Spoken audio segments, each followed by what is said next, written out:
So I started JC Installs with the idea of being able to do incredible installations for people. I wanted to have the time to get each job really right, rather than work for somewhere where they want you to do 20 jobs in a day.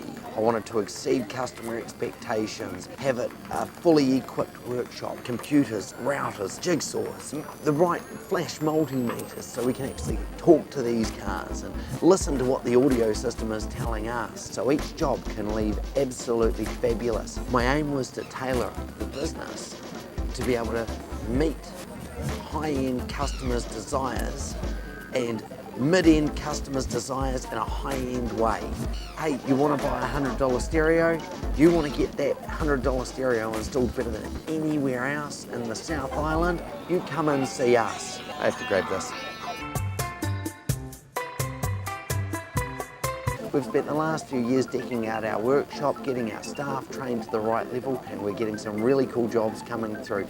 And it's all because of you guys. Bring us your old school Corvette for a hidden stereo system, your latest model vehicle for a DSP integration. Bring us your car that your mate did the install in and you're just not happy with it. Well, we're going to tell you we want to rip the whole thing out and start again from scratch, but that's why you come to us. The installation is where we enjoy it.